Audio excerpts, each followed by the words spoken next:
GearNetwork.com. The following is a presentation of the Gear Radio Network.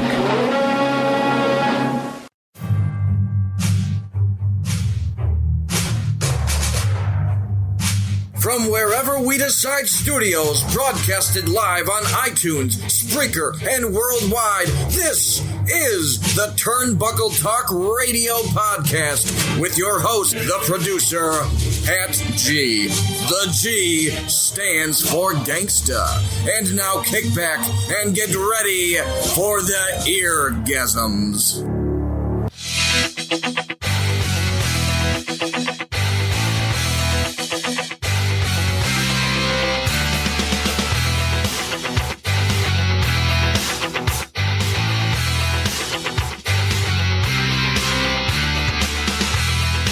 Ladies and gentlemen, welcome to another edition of the TTRP Turnbuckle Talk Radio Podcast. I'm your host, Pat G. The G stands for whatever you feel like it at this time. I'm not feeling anything special, but joined as always by the Furious One, Sergeant Dan Fury, on the other end, as we're going to hit all of the news and notes of professional wrestling, and the biggest one of them all, the divorce, so to speak, of All Elite Wrestling and Cody Rhodes, as well as Brandy Rhodes. Yeah, that wow, divorce makes it sound kind of harsh, but true. I hate to say it. Like, this was a shock to many. We'd heard rumors that, of Cody's unhappiness for a while, but I mean, we all assumed, it was rumors. It was, wrestling and rumors, peanut butter and jelly, man. Like, they just go together. But with this, it was just like, oh, there seems to be a little confirmation for this. Oh, yeah, absolutely. And this is the thing: is when the story broke. There were multiple angles. A lot of people were talking about the good that Cody Rhodes did, but they also talked about the bad. And from what it was, is it looks like Cody was looking for a big payday, considering that Tony Khan and AEW just brought in the likes of CM Punk and Bryan Danielson as well. But it also was the thing of Cody wasn't viewed as a main event player like he had been in the past. Mm-hmm. You had the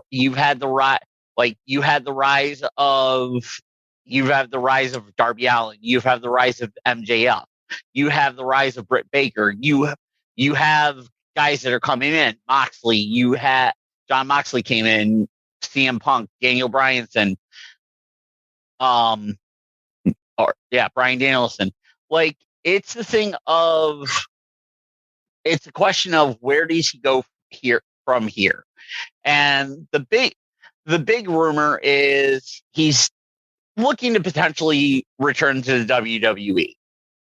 Now, with that being said, from the reports is Cody's representatives in the WWE has talked. They have discussed a potential return. Nothing has been set in stone. But the thing is what a lot of the wrestling media is claiming is WWE has drastically bled talent to AEW, from modern legends like Bryan Danielson to guys finally getting to spread their creative rings like Malachi Black. And then as well as luring CM Punk out of his wrestling hiatus. Which we know was a huge one because of Punk's work with Fox. Yep. Specifically. Yep. And yeah. I don't know how, there's a part of me that doesn't even know how to feel about that. You know what I mean? Because you would imagine that he's one of the founders of this huge revolution that happened, and then all of a sudden it's like, nope, I'm out. And there's a large part of me that's like some people where it's like, it's a work. But we've thought that about stuff in the past, and it's turned out to be quite the opposite. Oh, absolutely. And then, of course, this rolls into the other news. Tony Khan making once again another huge announcement. At this point in time, like it's got to be something, and which will be made on Dynamite this upcoming Wednesday. At this point in time, it's got to be something that is in the same light. And I had this conversation with somebody else. It needs to be in the same light as the NWO, the creation of the NWO, DX invading a WCW Monday Nitro. It's got to be something momentous and memorable, because and for all intents and purposes, from multiple sources and everything, they've talked about how it's one of the prevailing rumors is Tony Khan buying Ring of Honor. Okay, well, if you buy Ring of Honor, and there's one of two ways you can do this, because at this point in time, Ring of Honor has no talent. They have no talent. They're essentially. I believe most of the talent had their contracts like put out to the end of March 2022. I think that sounds about right. I believe that's what was said. But at the end of the day, ROH has no talent. Okay, AEW brought in Jay Lethal. What have they done with Jay Lethal? Pretty much nothing. The rest of the core of ROH is in Impact as a faction called Honor No More. Matt Taven, Mike Bennett, Maria Kanellis, PCO, and Kenny King. The thing is okay. Tony Khan buys ROH. Cool. You get the tape library of ROH, but you're not getting any other value past that. And there's the other rumor of he could purchase ROH and run it as a second promotion. Why would you run it as a secondary promotion? Because then at that point you're basically in competition with yourself. And not, well, I mean, unless in his mind he is like really, see, this is something that would be interesting, because it's like, is he just trying to prove, oh no, you could have run two promotions, Vince, back in the day, had you really tried? Maybe. Or maybe he just is such a fan, he does not want to see it fall to the wayside, so he's willing to dump money into getting it. Yeah, that's very true. One of the other, let's see, what there's been talks about of the Trios Championship, which if the Trios Championship is the big announcement, it's going to be lackluster, because everybody's expecting them to create a Trios Championship at some point. With the amount of factions and friendships within the company that can lead to a Trios title. You have the Elite, you have the Best Friends, you have Pinnacle, you have Inner Circle, you have Dark Order, the Factory, the House of Black, the Andrade Hardy Family Office, Death Triangle, Jurassic Express and Christian Cage, the Gun Club 2.0, Danny Garcia, Team Taz, and even the wingmen they have enough stars. The other, another thing that's been put out there is Dynamite gets a general manager, and this being in the sense of William Regal, which when William Regal was released from the WWE, there were tons of people going, whoever picks him up is going to get a bevy of wrestling knowledge. Yes. Like wrestling expertise, wrestling knowledge, and so on and so forth.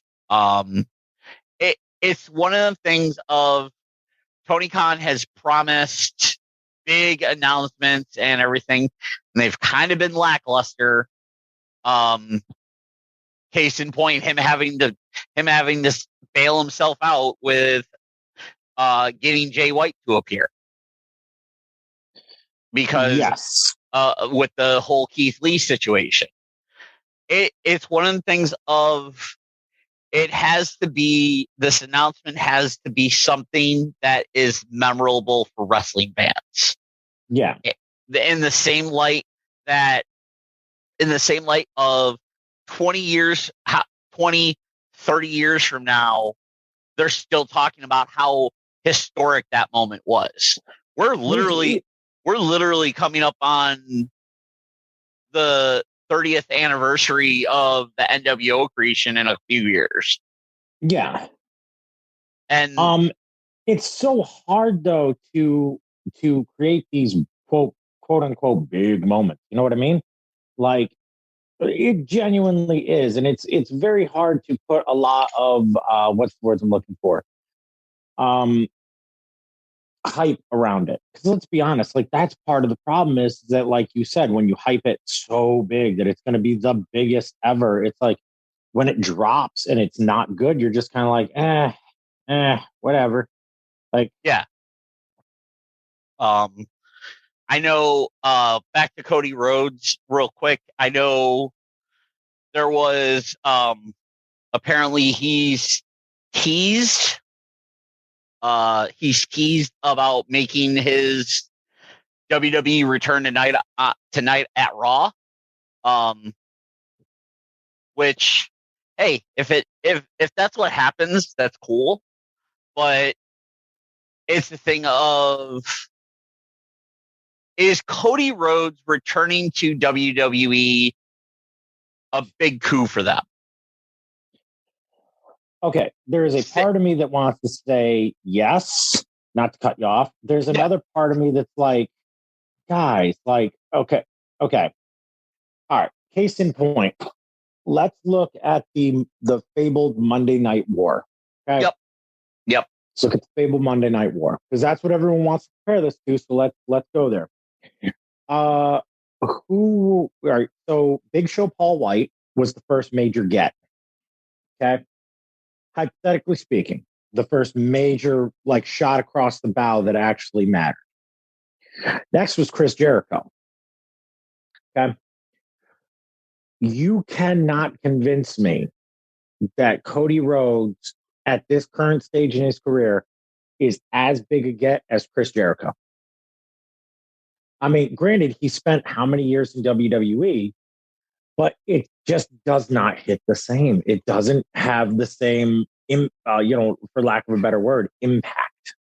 Yeah, absolutely. So let me see. Trying to see if there's a list. Okay, so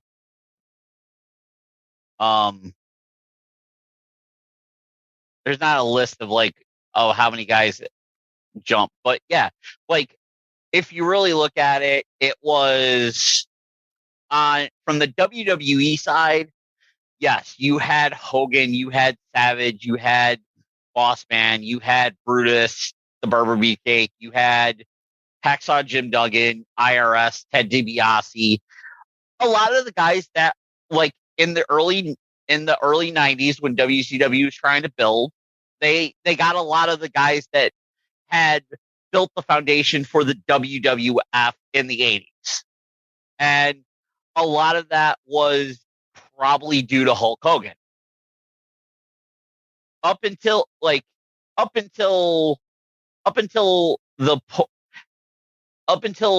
when Scott Hall showed up on television on Monday Nitro, there hadn't really been a big name in that.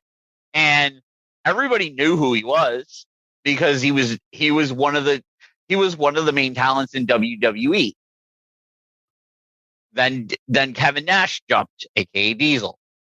After that, it took a few years for anyone from WCW to really jump to WWF. Because like the money was so good and everything was flowing.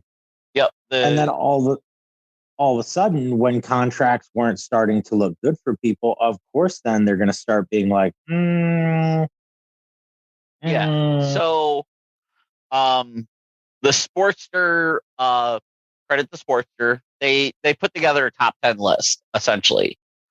Scott Hall, Big Show, Eddie Guerrero, Chris Benoit, Kevin Nash, Edge, which at the point, like a lot of these guys were kind of still, let's see, if you really go down the list, Scott Hall jumped at the height of his career in WWF after failed runs in WCW as the Diamond Stud. Big Show jumped in early '99, which was at that point the first biggest major splash for WWE from WCW. Yes, he was. And which brings me to my thought process where it's like Cody Rhodes, having previously been there, would feel more like a WWE guy coming back home. Yep. Than it would feel like like a Kenny Omega showing up. You know what I'm saying? No, absolutely. And I'm probably going to get a lot of heat for this, but Cody Rhodes returning to WWE, you know what? Cool. You went out, you made a name for yourself. You showed Vince that you can be a businessman by helping create another company and everything. The course is run it. That course is run its whatever, and you're coming back. Cody Rhodes is returning kind of in the same light as Chris Jericho. Because do I believe Chris Jericho is going to return back to WWE one day? Absolutely. He's going to return back to WWE because he still has a very good relationship with Vince McMahon. And he'll probably come back and have a little, and it's not like he'll win a title or anything, but he'll have a run. To help put somebody over, and he'll get inducted in the Hall of Fame because Chris Jericho has met a lot to professional wrestling. Undoubtedly so. It's just with Cody Rhodes, it was, if you really look at his tenure in the WWE, it wasn't really major. There wasn't anything like, he was kind of a mid-carder at best. Because Cody hadn't had a huge run yet. No. Because he started in 2006 at OVW. Teamed with Hardcore Holly from 2007 to 2008. Then there was the Legacy faction with Randy Orton. And then he had the Dashing and Undashing run, the IC title where he brought back the white strap. Which was a huge night. I remember watching that pay-per-view, and that was a huge deal because you could tell it was, it meant something to him to reignite the passion for that title. Yep. he had the run with Damian Sandown as Team Rhodes Scholars. And then he partnered with his brother, Goldust Stardust. And then 2015, 2016 is when he was continuing the Stardust gimmick, and then he eventually departed. I think it's one of them things of Cody Rhodes has went out and made himself a valuable name as far as the business aspect goes. Now, here's a question for you. Do you think he made his okay? You want to talk about valuable names, right? Yeah. The report is AJ Styles just signed for like what, 3 years? Yeah, I believe he re-signed for 3 more years. Yeah, 3 years, and like someone said some exorbitant amount of money. His deal was ending later this year. Yes. Yeah, and then he signed a new multi-year deal, which would pay him somewhere in the neighborhood of $3 million a year, which makes him one of the highest paid stars in the company. He'll be in near the same level as Goldberg, Edge, Miz, Kevin Owens, though Styles is making more than Owens is from Owens' new contract. The only names above Styles level are Lesnar, Reigns, Rousey, and Orton. Which isn't bad company to be in when it comes to the money they're making. No, not at all. But I mean, how much do you think he would get,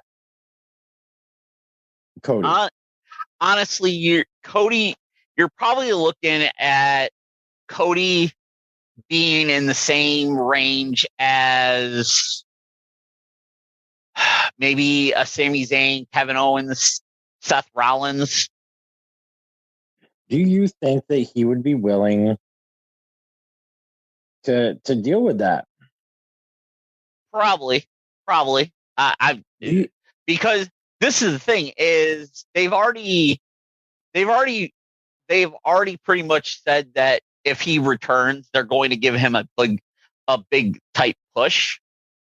Like they're going to make him they're going to make him featured. The thing is the way it looks though is how is he really going to be featured? Because if you're holding him off until Mania, okay? Yes. He makes his return at Mania. Mania at this point in time is kind of stacked. If we were to start looking at Mania, like not even fully formed Mania, but Mania as it kind of is heading right now. Yeah. Dude, this 2-night event is kind of already looking huge. Yeah. And this is the thing is I fully believe that the reason that they are building this upcoming WrestleMania, which is WrestleMania 38 in Dallas. Yep. Right now, your matches are Charlotte Flair versus Ronda Rousey, Becky Lynch versus Bianca Belair, Rey Mysterio and Dominic Mysterio versus The Miz and Logan Paul, which we'll get to. Yep. And then the winner takes all, Lesnar versus Roman Reigns. And then, of course, Edge versus a to be announced opponent, which has been rumored to be AJ Styles. Which would be one hell of a match. Also, and then you have Finn Balor. You have the rumor mill kind of going on.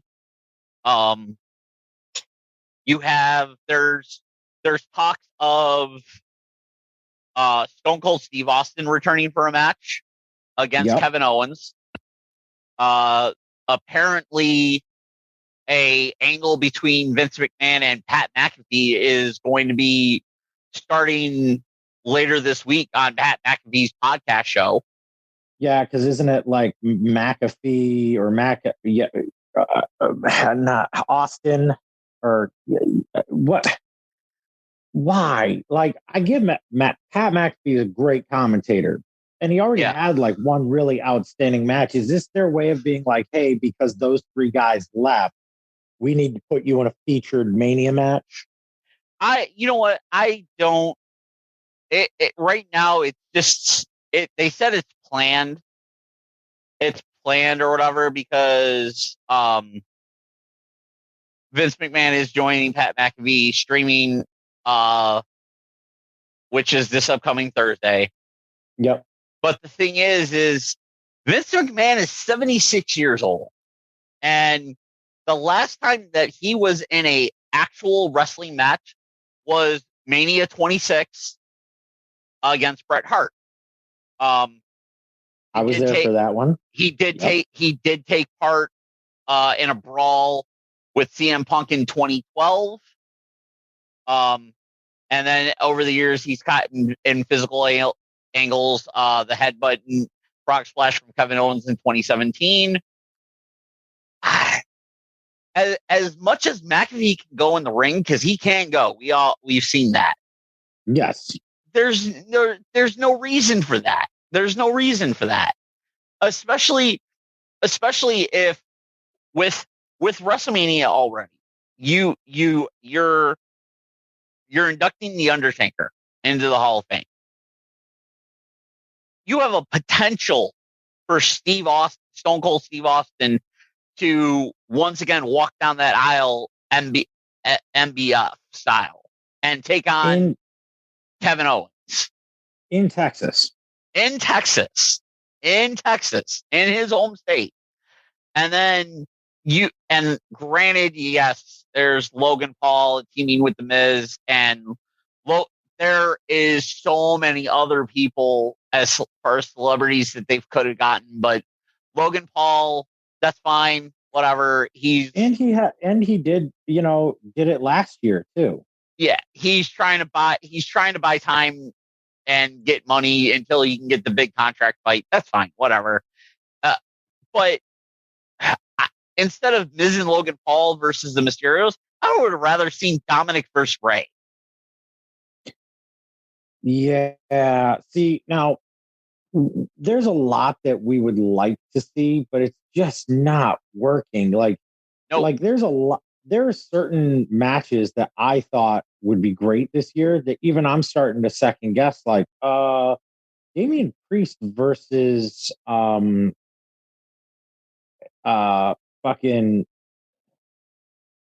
Damian Priest versus Finn Balor sounded like it could have been a great match. And then all of a sudden it's like, oh, we're going to do that one now and just blow past it and that's it. Like, we're not going to give this one any like real thought. We're just going to blow. Okay, fine. That's cool. Never mind. You know, there's certain matches, and even Edge's match against AJ Styles isn't a guarantee, especially at this point. It's just a weird setup going into WrestleMania this year. I mean, maybe it's just me, but it just does not feel like the hype behind a WrestleMania. You know what I mean? Like, it feels like it should be bigger. Yeah, especially Dallas. It's going to be a full crowd. You're looking at like 50,000 plus each night as far as tickets go. And everything. But the thing is WWE has kind of just been failing and at everything for the last couple of years. Like, I will say this. They did succeed. They did succeed in 2020 when the pandemic hit. Like, every other sport was shutting down. WWE was like, yo, we have this building. Let's make the best of it. Yeah, like, we have an opportunity. Let's see what we can do. Yeah, and they did. They managed to take advantage of something that I think a lot of people characters, were able to really change who they were during this time. The unfortunate part is that, like, with that being said, it's kind of become stale over the last like 7 months. And I think part of that has to do, if I may be so blunt, with the fact that you can't talk about record gains in 2021 and look at the slew of actual talent that you got rid of in order to obtain those gains. Like, Yeah. you know, you got rid of his name is the Titan now. You got rid of Braun Strowman. You got rid of Bray Wyatt. Yep. You Adam Cole, Bobby Fish, Kyle O'Reilly. You spent 2.5, 3 years building them up, and they just walked. Daniel Bryan gone. Hey, y'all, we are going to take a short break from the show real quick just to pay some bills. Please do us a favor. If you like what you hear, like what you see, please drop a subscription or follow to gearnetwork.com, as well as the TTRP Turnbuckle Talk Radio podcast. That way you get notified when we have new episodes go up via your podcast services. Thank you. And now back to the show.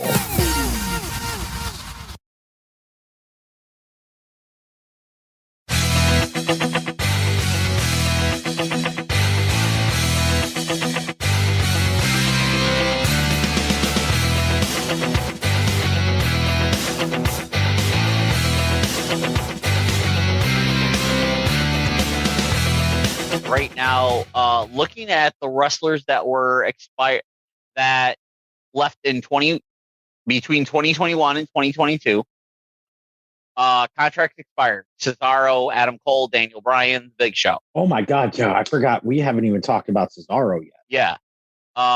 Carlos Cabrera was let go due to them wanting to be younger on the Spanish commentary team. Samoa Joe, Gabe Sapolsky. Then, and this is just 20, and this is like kind of going back. January 5th of this year, Road Dogg, Timothy Thatcher, Danny Burch, Hideki Suzuki, Kathy Carino, Sarah Cummings, William Regal, Dave Kapoor, Ryan Katz, Scott Armstrong, George Carroll, Christopher Guy, Ace Steele, Tony Storm, Jeff Hardy, which they really didn't.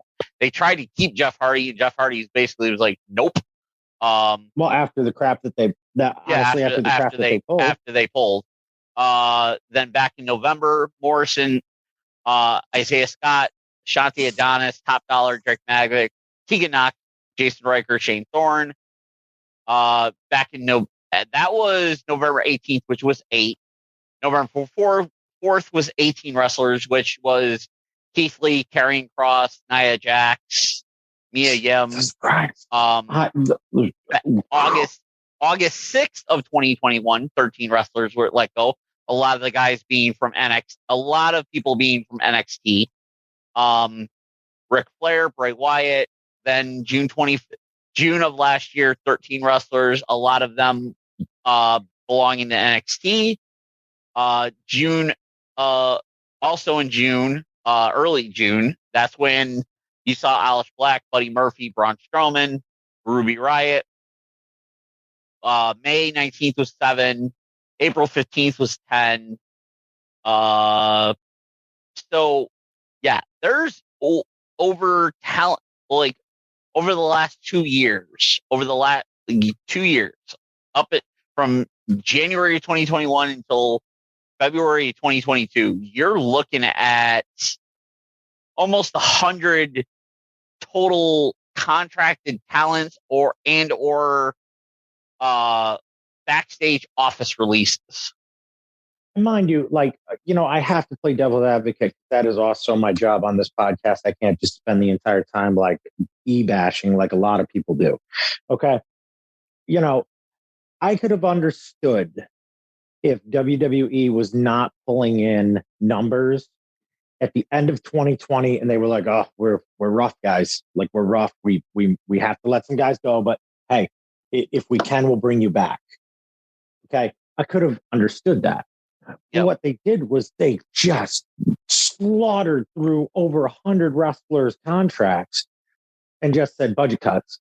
Yep. And then at the end of the year, they're like, "Oh God damn it! You should have seen how much money we made. We made so much money now that we're back. Like, dude, we made a lot of money." And meanwhile, some of the wrestlers made it out okay. You know, Matt Cardona being one of them. I know our last episode, you really swooned over the work he's doing, and now he's got 6 titles to his run as champion.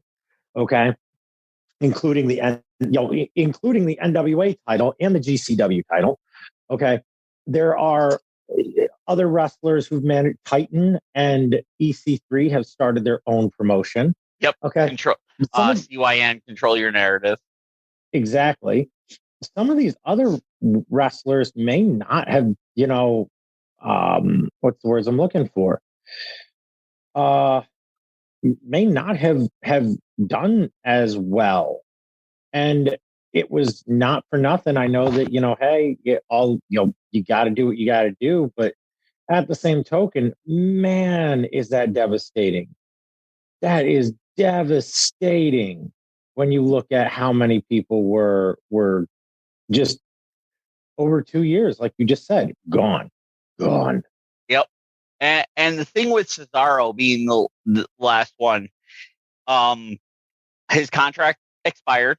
They did offer him to resign, but they couldn't come to terms. It's been reported from a few sources that the money was a lot lower than what they had offered other people to resign, aka your AJ Styles, your Sami Zayn's, your Kevin Owens, which I can get because Cesaro, for the most part, really wasn't used on TV. If you really look at Cesaro, I think Cesaro's downfall in the WWE wasn't the wrestling side of it. It was the promo side of it. And the wrestling side of it. See, and this is or the sports entertainment side of things. Thank you.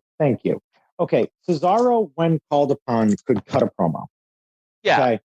But the problem is, and we've heard this and we've actually like physically heard it, not just, you know, heard it through the grapevine. Vince comes up with a character and he just wants a body to be that character. Like, got this idea, pal. It's a dude that takes selfies of people when they're knocked out. That's what they're called, right? That's going to be good shit. And he gets the right person from time to time. Yeah. Okay. Like Cesaro, in my opinion, had many moments. He was the inaugural Andre the Giant Battle Royal winner. Yep. Okay.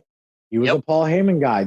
But the problem with him being a Paul Heyman guy at that time was it was literally the day after, you know, the streak ended. So, you know, whatever. Yeah. I mean, but like the King of Swing, he had all these moments, but I don't think Vince ever knew what character he wanted to be. You know, wanted him to be, I should say. You know what I mean? Like, it always felt like he came in as himself, you know, or as close, you know, to what you thought he was in real life. But I don't think that had it been Vince's father and it been 1973, 74. Oh God, Cesaro would have made money hand over fist. Oh my God. He would have been one of the longest reigning champions of all time. In fact, that is the quote of this episode. If Cesaro was around in 73 under Vince Sr., he would have made stupid money. He would have made so much money, he'd still be a multimillionaire today. Just because of the fact that the feats, the strength, the agility, all of the package. Yep. The only problem is that he's not a gimmick. And I mean, some people could argue he's not a gimmick, and some people could argue, well, you don't have to have a gimmick. Okay, let's run down the roster right now. Seth Rollins is essentially Cesar Romero Joker. Anyone want to argue this? Nope. Feel free. No. Feel free. Kevin Owens is the working man who hates everything, and he's just going to prove it. That's a character. Yeah.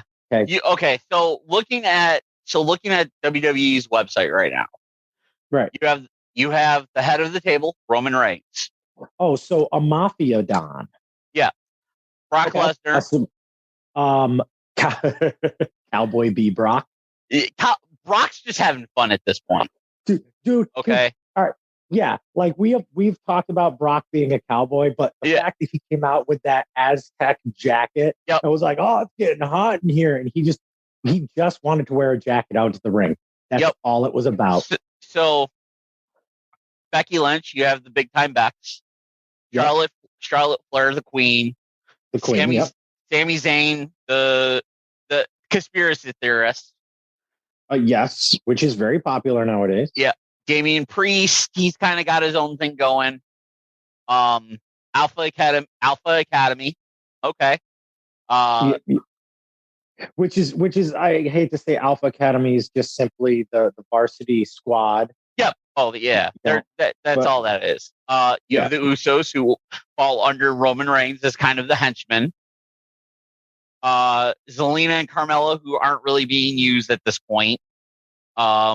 And then Dana Brooks kind of just there. Not touching NXT because there's no point.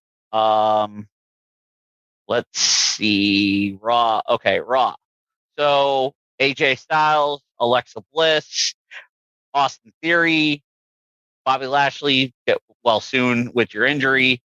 Bianca Belair. Like everybody's kind of got a gimmick / character and everything, and it works for what they're doing.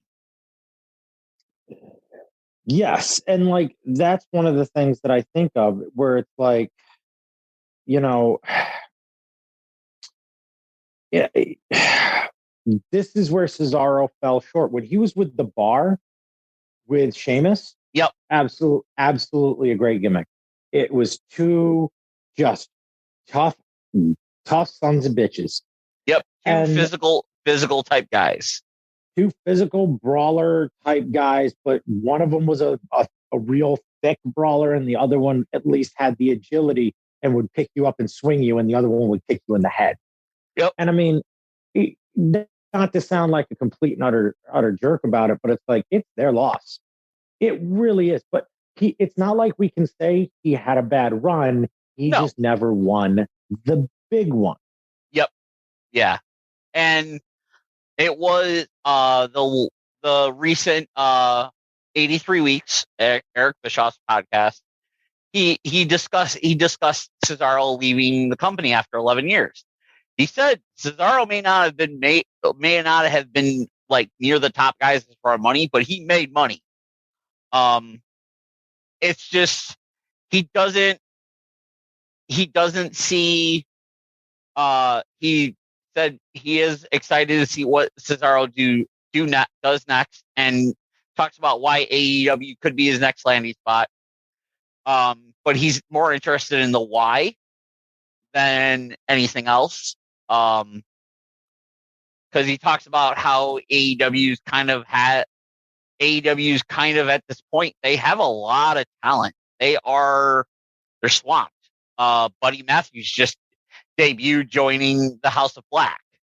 And that. But Eric Bischoff said, he's like, this is going to sound like I'm taking a shot at AEW. I'm cheering them on, believe it or not. But if I'm Cesaro and looking at AEW, do I really want to go there right now? I mean, great, you sign for big money and you're going to be the new signing object in AEW for a night. And then after you make your debut, what happens, Christian? What happens, Jay Lethal? What happens? You go there and disappear after your first big debut, and it's not a bad thing. It is if you're talent, you want to perform, but there's a lot of talent in AEW right now. I think AEW is up to like 126 contracted wrestlers. Yes, and that being said, majority of them aren't getting on television. Yes, they are. They may be on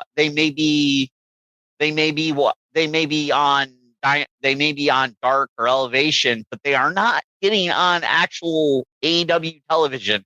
They're not getting on TBS. They're not getting on TNT. Like they're being seen online. Yes, but okay. See, one could argue. Hold on. One could argue. Like, well, at least they're being seen. True that. True that. I'll go with that.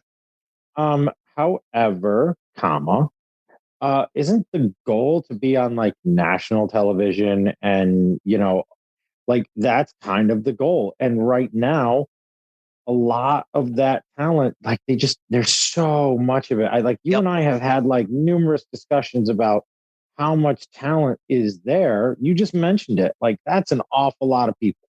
Yeah. A lot of people. And then on top of it, you literally have the next big pay-per-view in 1, 2, 3, 4, 5, 6 days. Yep. 6 days. AEW Revolution with a stacked card. And you have growing. And growing. You have Jade Cargill defending the TBS championship versus Tay Conti. You have AHFO, Andrade, Matt Hardy, Isaiah Cassidy taking on Sammy Guevara, Sting, Darby Allin. You have Jurassic Express defending the titles against Red Dragon and what most people believe it's going to be the Young Bucks. Danielson versus Moxley, Jericho versus Eddie Kingston. Whoa.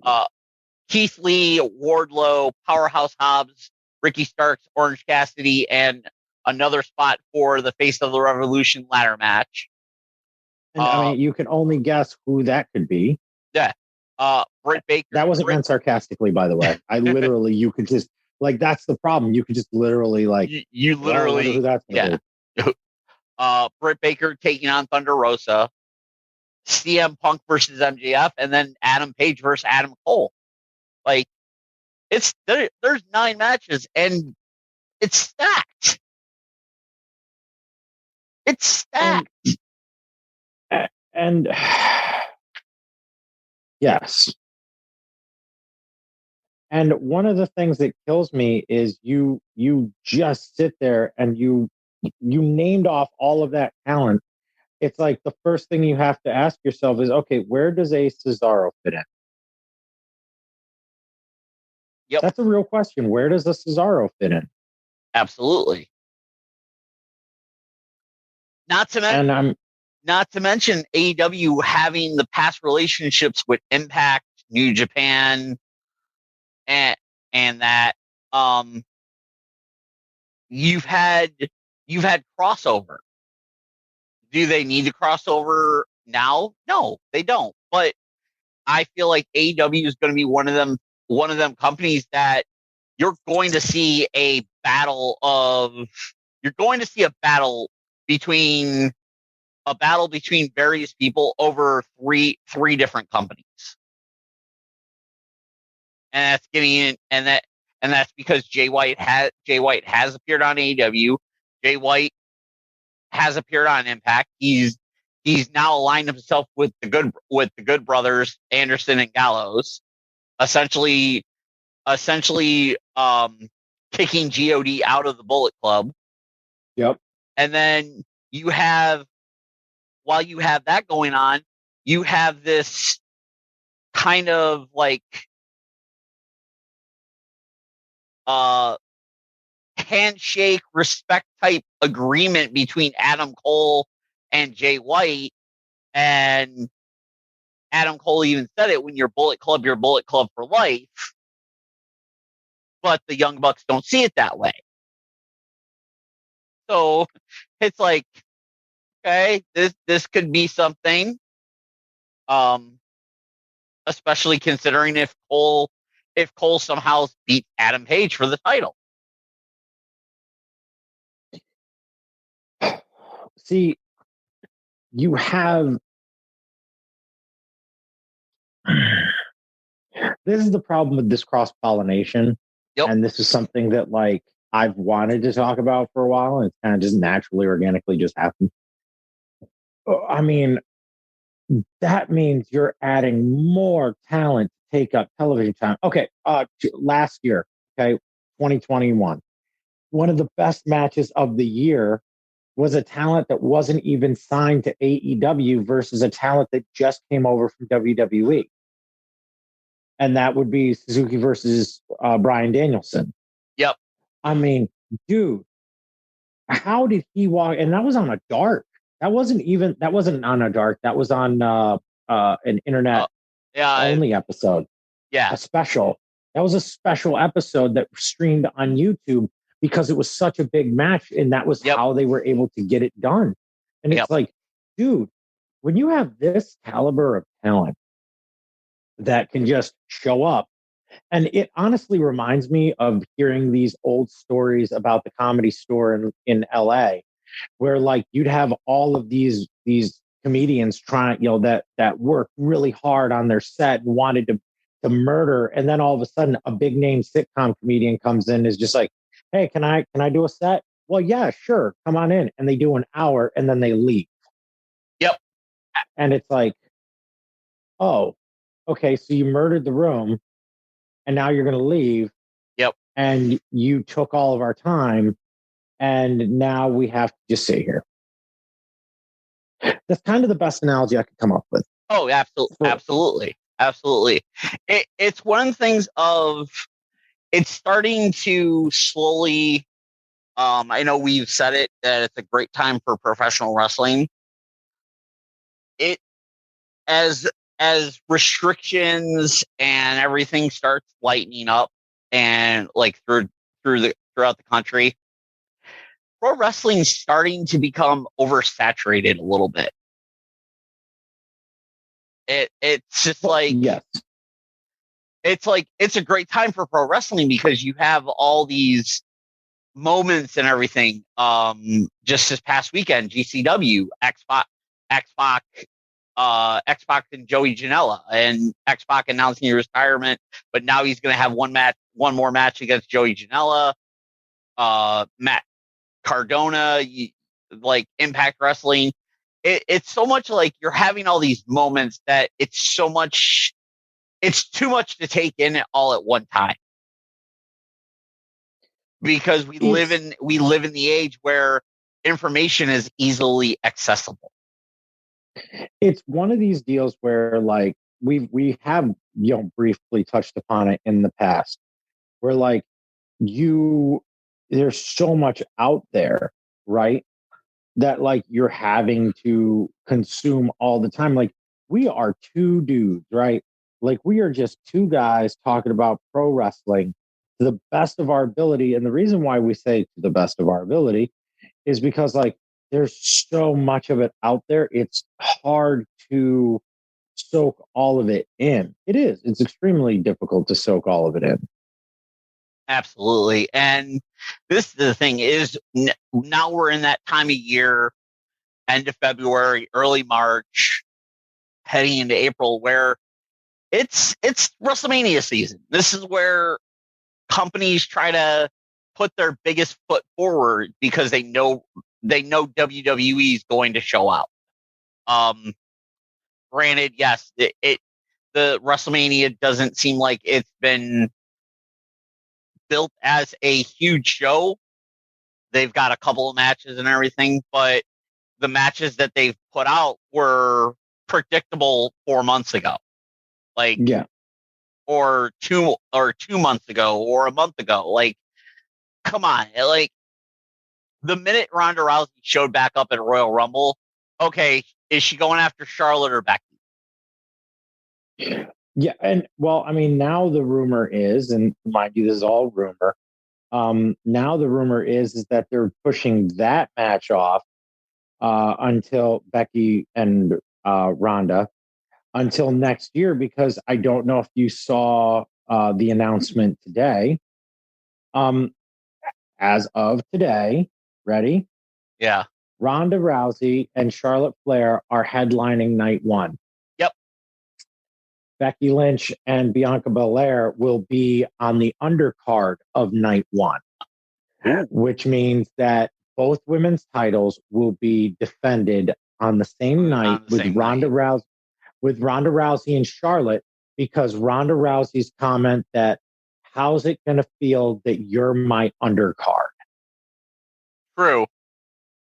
So they're going to spend the next year building up to the big time Bex Rowdy Ronda Rousey match at WrestleMania in Los Angeles, which is cool because there's a long story that you can do there. Like, hey, we both left, we both became moms, but I pinned you. I became 2 belt Bex.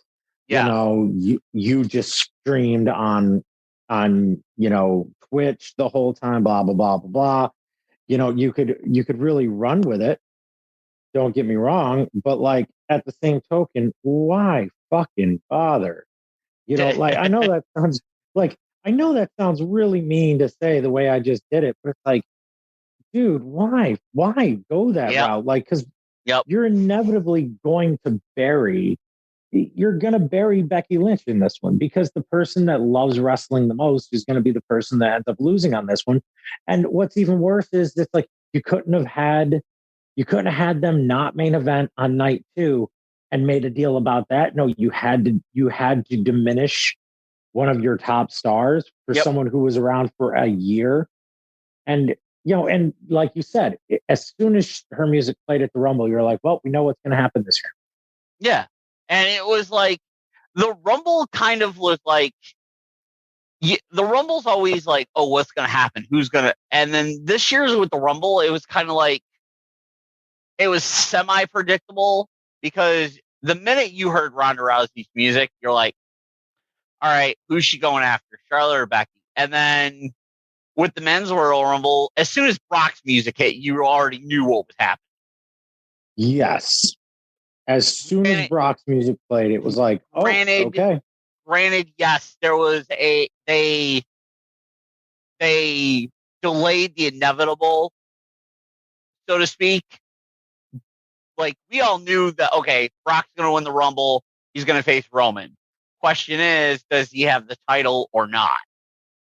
And then when they were like, hey, we're going to put Brock in the Elimination Chamber, Brock's winning the belt. Which they also kind of have themselves an out loop, because once Bobby Lashley's back in a few months after healing up from his surgery, Lashley was never pinned. So you have an automatic feud. You have an automatic feud there for Les. Especially if Lesnar wins and they unify the titles or whatever. Which will be extremely interesting, because like, it's coming. The way the universe works, it's like, who's going to walk out with the title? And in my mind, Brock's interview with McAfee was quite telling, where he's like, get over. Like, your biggest job is to get the fuck over. He even said it himself. He's like, I'm tired. And when Brock Lesnar is saying, I'm tired, you need to pay attention to that, because Brock Lesnar, by WrestleMania weekend, and by the end of WrestleMania weekend, will have been in main view of WWE audiences for 20 years. Yep. Okay. I mean, he and Orton are tired. I mean, Orton keeps saying it, that like in interviews, that every time he gives an RKO, he's like, yeah, yep, like, I think we all know what that means. It's like, that one hurt.